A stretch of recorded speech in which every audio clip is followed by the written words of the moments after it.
ನಮಸ್ತೆ. ಬೆಳಕು ನಕ್ಷತ್ರ ವ್ಲಾಗ್ಸ್ಗೆ ಸ್ವಾಗತ. ನೀವೇನಾದರೂ ನನ್ನ ಚಾನಲ್ಗೆ ಹೊಸಬರಾಗಿದ್ದರೆ ಪ್ಲೀಸ್ ಸಬ್ಸ್ಕ್ರೈಬ್ ಮಾಡಿಕೊಂಡು ವೀಡಿಯೋಸ್ನ ನೋಡಿ, ಫ್ರೆಂಡ್ ಆ್ಯಂಡ್ ಫ್ಯಾಮಿಲಿಗೂ ಶೇರ್ ಮಾಡಿ, ಕಮೆಂಟ್ ಮಾಡಿ, ಶೇರ್ ಮಾಡಿ. ನಂತರ ಅಲ್ಲೇ ಪಕ್ಕದಲ್ಲಿರೋ ಬೆಲ್ ಬಟನ್ನ ಪ್ರೆಸ್ ಮಾಡಿ. ಇವತ್ತಿನ ದಿನ ನಮ್ಮೂರಿನಲ್ಲೇ ಮಾರಿ ಹಬ್ಬ ಇರೋದರಿಂದ ಮಾರಿ ಹಬ್ಬದ ವ್ಲಾಗ್ನ ಚಿಕ್ಕದಾಗಿ ನಾನು ನಿಮಗೆ ತೋರಿಸ್ತಾ ಇದ್ದೀನಿ, ಅಂದರೆ ಶೇರ್ ಮಾಡ್ಕೋತಾ ಇದ್ದೀನಿ. ಈಗ ತಂಬಿಟ್ಟೆಲ್ಲ ರೆಡಿಯಾಗಿದೆ. ಮಾಮೂಲಿ ತಂಬಿಟ್ಟು ಹೂವು ಎಲ್ಲ ಹಾಕ್ಕೊಂಡು ದೀಪಗಳನ್ನ ಹಚ್ಕೊಂಡಿದ್ದೀನಿ. ನಾನು ಸ್ಯಾರಿ ಹಾಕ್ಕೊಂಡು ರೆಡಿಯಾಗಿದ್ದೆ. ಈಗ ಹೊರಡೋದಕ್ಕೆ ದೇವಸ್ಥಾನಕ್ಕೆಲ್ಲ ಟೈಮ್ ಆಯಿತು. ಒಂದು 6:30 7 ಗಂಟೆ ಅನಿಸುತ್ತೆ, 7 ಗಂಟೆ ಇರ್ಬೋದು. 7 ಗಂಟೆ ಅಷ್ಟರಲ್ಲಿ ಹೊರಟ್ವಿ. ಸ್ವಲ್ಪ ದೂರ ಆಗುತ್ತೆ ನಮ್ಮ ಮನೆಗೂ ದೇವಸ್ಥಾನಕ್ಕೂ. ಹಾಗಾಗಿ ದೇವಸ್ಥಾನಕ್ಕೆ ಹೊರಡ್ತಾ ಇದ್ದೀವಿ. ಮಗಳೂ ಹಾಗೆ ರೆಡಿಯಾಗಿದ್ಲು. ಮಗಳು ನಾನು ಹೊರಟ್ವಿ. ಮನೆಯವರು ಡ್ಯೂಟಿಗೆ ಹೋಗಿರೋ ಕಾರಣ ನಾವಿಬ್ಬರೇ ಹೊರಡ್ತಾ ಇದ್ದು. ಈಗ ಪೂಜೆ ಸಾಮಾನು ವಿತ್ತು ತಂಬಿಟ್ಟು ಎಲ್ಲ ಒಂದೇ ತಟ್ಟೆಗೆ ಇಟ್ಕೊಂಡಿದ್ದೀನಿ. ಯಾಕಂದರೆ ಸ್ಕೂಟಿನಲ್ಲಿ ಹೋಗೋದ್ರಿಂದ ಎರಡೆರಡು ಕ್ಯಾರಿ ಮಾಡೋದಕ್ಕಾಗಲ್ಲ ಅನ್ನೋ ಕಾರಣ.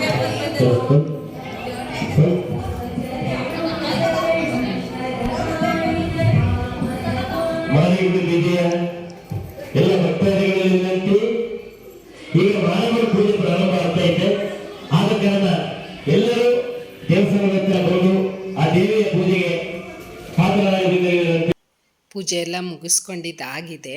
ನಾನಿವಾಗ ತಂಬಿಟ್ಟು ಮಾಡೋದನ್ನು ಶೇರ್ ಮಾಡ್ಕೋತಾ ಇದ್ದೀನಿ. ನಾನೇನು ಪರ್ಫೆಕ್ಟಾಗಿ ಚೆನ್ನಾಗಿ ಮಾಡ್ತೀನಿ ಅಥವಾ ವಾವ್ ಅನ್ನೋದ ರೀತಿ ಮಾಡ್ತೀನಿ ಅಂತ ಹೇಳೋದಕ್ಕಾಗಲ್ಲ. ಅದೊಂದು ಕ್ಲಿಪ್ಪಿಂಗ್ ತೊಗೊಂಡಿದ್ದೆ, ಅದನ್ನು ನಾನು ನಿಮ್ಮ ಜೊತೆ ಶೇರ್ ಮಾಡೋದ ಅಂತ ಇವತ್ತಿನ ದಿನ ತಂಬಿಟ್ಟು ಮಾಡೋದು ಹೇಗೆ ಅಂತ ಶೇರ್ ಮಾಡ್ತಾ ಇದ್ದೀನಿ. ನಾನಿಲ್ಲಿ ತಂಬಿಟ್ಟಿಗೆ 2 ಪಾವು ಅಕ್ಕಿ ಮತ್ತು 1 ಪಾವು ಕಡಲೆ ಮತ್ತು ಒಂದು 4 ಏಲಕ್ಕಿ ಕಾಯಿನ ಇಟ್ಕೊಂಡಿದ್ದೀನಿ.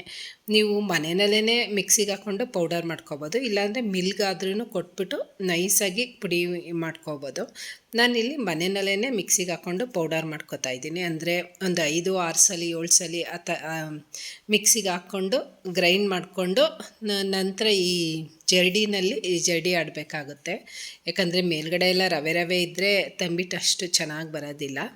ಹಿಟ್ಟು ನೈಸಾಗಿದ್ದರೆ ತುಂಬಾ ಚೆನ್ನಾಗಿ ಬರುತ್ತೆ. ಹಾಗಾಗಿ ಒಂದು 4-5 ಸಲ ಏನು ಒಂದು 6-7 ಸಲನೇ ಹಾಕ್ಕೋಬೇಕು ಒಟ್ಟಿನಲ್ಲಿ. ನಾನು ಏಲಕ್ಕಿ, ಕಡಲೆ ಮತ್ತು ಅಕ್ಕಿ 3 ಐಟಮ್ನ ಹಾಕ್ಕೊಂಡು ಈ ರೀತಿ ಪೌಡರ್ ಮಾಡ್ಕೊತಾ ಇದ್ದೀನಿ. ಮಾತ್ರ ಮಿಲ್ಗೆ ಹಾಕಿದ್ರೆ ಬೇಗನೆ ಆಗುತ್ತೆ ಅಂತ ಅನ್ಬೋದು. ನಾನಿಲ್ಲಿ ಮನೆಯಲ್ಲೇ ಮಿಕ್ಸಿಗೆ ಹಾಕ್ಕೊಂಡು ಪೌಡರ್ ಮಾಡ್ಕೊತಾ ಇದ್ದೀನಿ. ಈಗೆಲ್ಲ ಪೌಡರ್ ಆಗಿದೆ ನೋಡಿ, ನೈಸಾಗಂತೂ ಬಂದಾಗಿದೆ. ಈಗ ಆ ಹಿಟ್ಟನ್ನ ಹಿಂಗೆ ಕಟ್ಟಿದಾಗ ಸ್ವಲ್ಪ ಲೈಟಾಗಿ ಉಂಡೆ ಥರ ಆಗಬೇಕು, ಆಗ ಪರ್ಫೆಕ್ಟಾಗಿ ನೀಟಾಗಿ ಬರುತ್ತೆ ಅಂತ ಅರ್ಥ. ಆನಂತರ ನಾನಿಲ್ಲಿ ಈ ಲೋಟದಲ್ಲಿ 1.5 ಲೋಟದಷ್ಟು ನೀರು ಹಾಕೋತಾ ಇದ್ದೀನಿ. ಒಂದು ಪಾತ್ರೆ ಇಟ್ಕೊಂಡು ಅದಕ್ಕೆ 1.5 ಲೋಟದಷ್ಟು ನೀರು 1 ಲೋಟ ಹಾಕ್ಕೊಂಡ್ರೂ ಪರವಾಗಿಲ್ಲ, ಆಗುತ್ತೆ. ಆದರೆ ನಾನು ಅಕಸ್ಮಾತ್ ಸಾಲ್ಟೇಜ್ ಆದರೆ ಮತ್ತೆ ಬಿಸಿ ಮಾಡ್ಕೋಬೇಕಲ್ಲ ಅನ್ನೋ ಕಾರಣಕ್ಕೆ ಈಗ 1.5 ಲೋಟದಷ್ಟು ನೀರು ಹಾಕ್ಕೊಂಡು 1-2 ಅಚ್ಚಷ್ಟು ಬೆಲ್ಲ ಹಾಕ್ಕೋತಾ ಇದ್ದೀನಿ. ಯಾಕಂದರೆ ಈಗಿನ ಬೆಲ್ಲ ನಿಮಗೆ ಗೊತ್ತು ಎಷ್ಟು ತೆಳು ಇರುತ್ತೆ ಅಂತ. ಹಾಗಾಗಿ ಯಾವುದಕ್ಕೂ ಇರಲಿ ಅಂದ್ಕೊಂಡು 1-2 ಅಚ್ಚು ಬೆಲ್ಲ ಹಾಕ್ಕೋತಾ ಇದ್ದೀನಿ. ಯಾಕಂದರೆ ಸಲ ಎಲ್ಲ ನಾನು ಫುಲ್ಲು ಸಪ್ಪೆ ಥರನೇ ಮಾಡಿಬಿಡ್ತಾಯಿದ್ದೆ. ಯಾಕಂದ್ರೆ ನೀರು ಜಾಸ್ತಿ ಹಾಕ್ಬಿಟ್ಟು ಬೆಲ್ಲ ಕಡಿಮೆ ಆಗ್ತಾಯಿದ್ದೆ. ಮತ್ತು ಅದು ಕುದಿಸೋದಕ್ಕೆ ಹೋದರೆ ಅಂಟು ಪಾಕ ಬಂದ್ಬಿಡೋದು. ಅಂಟು ಪಾಕ ಬರ್ಸ್ಬಿಟ್ಟು ನೀವೇನಾದರೂ ಆ ತಂಬಿಟ್ಟು ಏನಾದರೂ ಮಾಡೋದಕ್ಕೆ ಹೋಗ್ತೀನಿ ಅಂತ ಅಂದರೆ ತಂಬಿಟ್ಟು ಫುಲ್ ಕಲ್ಲು ಥರ ಆಗಿಬಿಡುತ್ತೆ. ಹಾಗಾಗಿ ಅಂಟು ಪಾಕ ಅಂದರೆ ಎಳೆ ಪಾಕ ಅಂತಾರಲ್ಲ, ಆ ರೀತಿ ಬರ್ಸ್ಬಾರ್ದು. ಒಂದು ಸ್ವಲ್ಪ 5 ನಿಮಿಷ ಕುದಿಸಿದ್ರೆ ಸಾಕಾಗುತ್ತೆ ಒಟ್ಟಿನಲ್ಲಿ. ನಾನು ಅದಕ್ಕೆ ಈಗ 1.5 ಕಪ್ಗೆ ನಾನು 2 ಅಚ್ಚಷ್ಟು ಬೆಲ್ಲ ಹಾಕ್ಕೋತಾ ಇದ್ದೀನಿ. ಫಸ್ಟಂತೂ ಬೆಲ್ಲಗಳ ಕೈನಲ್ಲೇ ಮುರಿಯೋದಕ್ಕೆ ಆಗ್ತಿರ್ಲಿಲ್ಲ. ಈಗ ಸ್ವಲ್ಪ ಏನಾದ್ರು ಕೈ ತಪ್ಪು ಕೆಳಗಡೆ ಬಿತ್ತಂದರೆ ಒಡೆದೇ ಹೋಗುತ್ತೆ, ಅಷ್ಟು ತೆಳು ಇರುತ್ತೆ ಅಂತ ಅನ್ಬೋದು.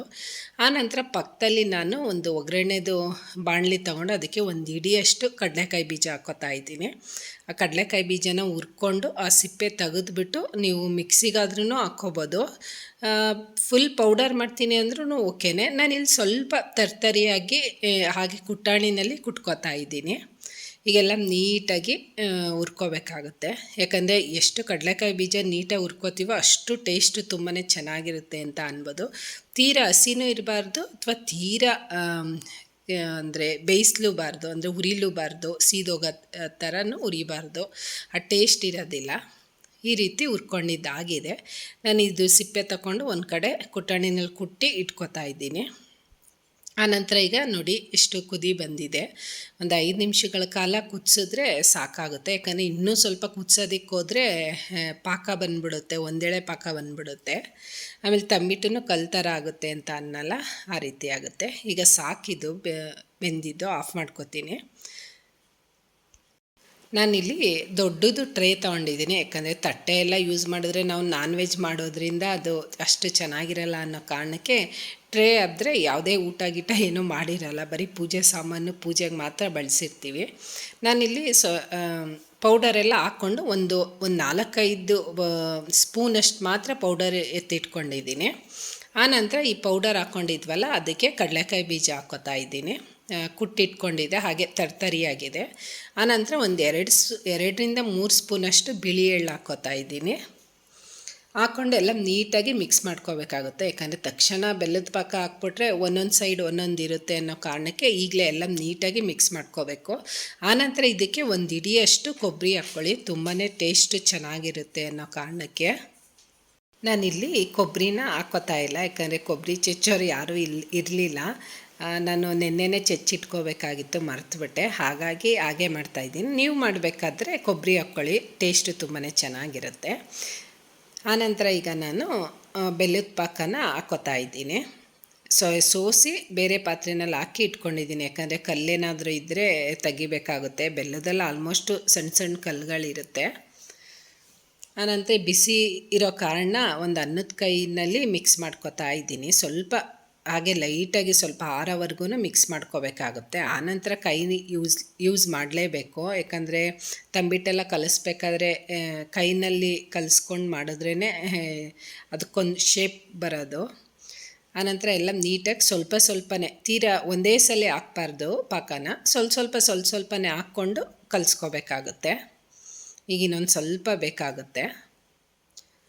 ಈ ಬಿಸಿ ಇರಬೇಕಾದ್ರೇ ಕಲಿಸ್ಕೊಂಡ್ರೆ ತುಂಬಾ ಚೆನ್ನಾಗಿ ನೀಟಾಗಿ ಕಟ್ಕೋಬೋದು ಅನ್ನೋ ಕಾರಣಕ್ಕೆ. ಯಾಕಂದರೆ ಆರೋಗ್ಬಿಟ್ರೆ ಥರ ಅಂದರೆ ಸ್ವಲ್ಪ ಗಟ್ಟಿಯಾಗ್ಬಿಡುತ್ತೆ ಅನ್ನೋ ಕಾರಣಕ್ಕೆ. ಈಗ ತಕ್ಷಣ ಮಾಡೋದ್ರಿಂದ ಸ್ವಲ್ಪ ಸಾಫ್ಟಾಗಿ ಯಾವ ಥರ ಶೇಪ್ ಬೇಕೋ ಆ ರೀತಿ ಮಾಡ್ಕೋಬೋದು. ಈಗ ಇನ್ನೊಂದು ಸ್ವಲ್ಪ ಬೆಲ್ಲದ ಪಾಕ ಹಾಕ್ಕೋತಾ ಇದ್ದೀನಿ. ಹಾಗೆ ಸ್ವಲ್ಪನೇ ಹಾಕ್ಕೊಂಡು ಮಿಕ್ಸ್ ಮಾಡ್ಕೋಬೋದು. ಈಗೆಲ್ಲ ಮತ್ತೊಂದು ಸಲ ಎಲ್ಲ ನೀಟಾಗಿ ಮಿಕ್ಸ್ ಮಾಡ್ಕೋಬೇಕಾಗುತ್ತೆ, ಯಾವುದೇ ಗಂಟು ಇರಬಾರ್ದು ಒಟ್ಟಿನಲ್ಲಿ. ಆನಂತರ ಈಗ ನಾನು ಕೈನೇ ಯೂಸ್ ಮಾಡ್ತೀನಿ. ಈಗ ಅದು ಸ್ವಲ್ಪ ಬೆಚ್ಚಗಾಗಿದೆ ಅನ್ನೋ ಕಾರಣಕ್ಕೆ ಕೈ ಯೂಸ್ ಮಾಡ್ಕೋಬೋದು, ನೋಡಿಕೊಂಡು ಯೂಸ್ ಮಾಡ್ಕೋಬೇಕಾಗುತ್ತೆ. ಈಗೆಲ್ಲ ನೀಟಾಗಿ ಮಿಕ್ಸ್ ಮಾಡ್ಕೋತಾ ಇದ್ದೀನಿ.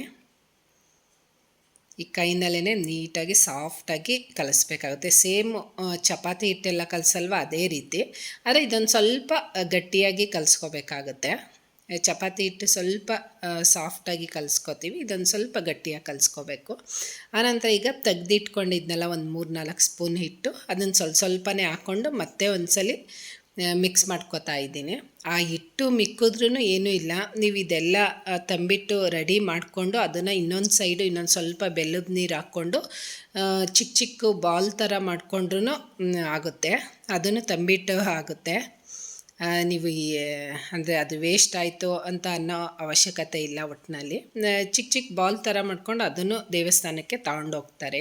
ಅಂದರೆ ಇವೆರಡು ತಂಬಿಟ್ಟು ಜೊತೆ 3 ಅಥವಾ 5 ಉಂಡೆನೋ ಏನೋ ತಗೊಂಡೋಗ್ತಾರೆ ಒಟ್ಟಿನಲ್ಲಿ. ಈಗ ನೋಡಿ ಎಲ್ಲ ನೀಟಾಗಿ ಸಾಫ್ಟಾಗಿ ಬಂದಿದೆ. ಈಗ ಇನ್ನೊಂದು ಸ್ವಲ್ಪ ಇರೋದನ್ನು ಪೌಡರ್ ಹಾಕ್ಕೊಬಿಟ್ರೆ ನೀಟಾಗಿ ನೀಟಾಗಿ ಬರುತ್ತೆ. ಈ ಕೈನಲ್ಲಿ ಇದು ಮಾಡಬೇಕಾದ್ರೆ ಸಾಫ್ಟಾಗಿ ತುಂಬಾ ಚೆನ್ನಾಗಿ ಬರ್ತಾಯಿತ್ತು ಒಟ್ಟಿನಲ್ಲಿ. ಈಗೆಲ್ಲ ನೀಟಾಗಿ ಮಿಕ್ಸ್ ಮಾಡ್ಕೊಳ್ತಾ ಇದ್ದೀನಿ. ಕೆಲವರು ರೌಂಡಾಗೂ ಶೇಪ್ ಕೊಡ್ತಾರೆ, ಕೆಲವರು ಬಾಕ್ಸ್ ಥರನೂ ಕೊಡ್ತಾರೆ, ಕೆಲವರಂತೂ ತುಂಬಾ ಚೆನ್ನಾಗಿರುತ್ತೆ, ಹೈಟಾಗಿ ಒಳ್ಳೆ ದಪ್ಪದಾಗಿ ಚೆನ್ನಾಗಿರುತ್ತೆ.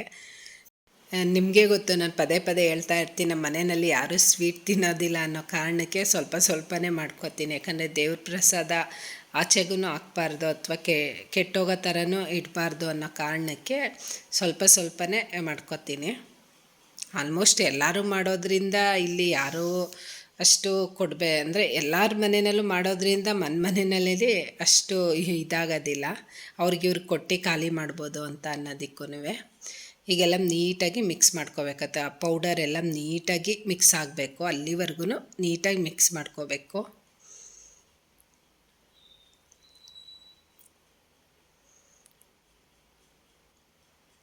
ಎಲ್ಲ ಮಿಕ್ಸ್ ಮಾಡ್ಕೊಂಡಿದ್ದ ನಂತರ ಡಿವೈಡ್ ಮಾಡ್ಕೋಬೇಕಾಗುತ್ತೆ ಸಮವಾಗಿ, ಯಾಕಂದರೆ 2 ತಂಬಿಟ್ಟು ಮಾಡೋದ್ರಿಂದ ಸಮವಾಗಿ ಮಾಡ್ಕೊಳ್ಳೋದ್ರಿಂದ ಶೇಪ್ ಚೆನ್ನಾಗಿ ಬರುತ್ತೆ ಅನ್ನೋ ಕಾರಣಕ್ಕೆ. ಆದ್ರೂ ಅದ್ರದ್ದು ಸ್ವಲ್ಪ ಇದಕ್ಕೆ ಹಾಕಿದ್ರೆ ದಪ್ಪ ಆಗ್ತಿತ್ತು, ಇದ್ರದ್ದು ಸ್ವಲ್ಪ ಅದಕ್ಕೆ ಹಾಕಿದ್ರೆ ಅದು ದಪ್ಪ ಆಗ್ತಾಯಿತ್ತು. ಕೊನೆಗೆ ಇರಲಿ ಬಿಡು ಅಂದ್ಕೊಂಡು ಆದ್ರೂ ಒಂದು ಸಣ್ಣ ಒಂದು ದಪ್ಪ ಆ ಥರ ಕಾಣಿಸ್ತಾ ಇತ್ತು ಒಟ್ಟಿನಲ್ಲಿ. ಈಗ ತಂಬಿಟ್ಟು ರೆಡಿಯಾಗಿದೆ. ನಿಮ್ಮ ಕಡೆ ಯಾವ ರೀತಿ ಮಾಡ್ತೀರಾ? ಅಥವಾ ಕೆಲವು ಕಡೆ ಹುರಿದ್ಬಿಟ್ಟು ತಂಬಿಟ್ಟು ಮಾಡ್ತಾರೆ, ನಾವು ಈ ಕಡೆ ಹಸಿ ತಂಬಿಟ್ಟು ಅಂತ, ಅಂದರೆ ಹುರಿದನೇ ಹಾಗೆ ಮಾಡೋದು. ನಿಮ್ಮ ಕಡೆ ಯಾವ ರೀತಿ ಮಾಡ್ತೀರಾ ಕಮೆಂಟ್ ಬಾಕ್ಸಲ್ಲಿ ತಿಳಿಸಿ, ಅಥವಾ ಬೇರೆ ಯಾವುದಾದ್ರು ಸಾಮಗ್ರಿಗಳು ಹಾಕ್ತೀರಾ ಅನ್ನೋದನ್ನು ತಿಳಿಸಿ. ನಿಮ್ಮ ಸಪೋರ್ಟ್ ಯಾವಾಗಲೂ ಹೀಗೆ ಇರಲಿ. ನೀವೇನಾದರೂ ನನ್ನ ಚಾನಲ್ಗೆ ಹೊಸಬ್ರಾಗಿದ್ರೆ ಪ್ಲೀಸ್ ಸಬ್ಸ್ಕ್ರೈಬ್ ಮಾಡಿಕೊಂಡು ವೀಡಿಯೋಸ್ನ ನೋಡಿ, ಫ್ರೆಂಡ್ ಆ್ಯಂಡ್ ಫ್ಯಾಮಿಲಿಗೂ ಶೇರ್ ಮಾಡಿ. ಮತ್ತು ನಿಮ್ಮ ಸಪೋರ್ಟ್ ಯಾವಾಗಲೂ ಹೀಗೆ ಇರಲಿ. Thank you. ಈಗ ತಂಬಿಟ್ಟು ರೆಡಿಯಾಗಿದೆ.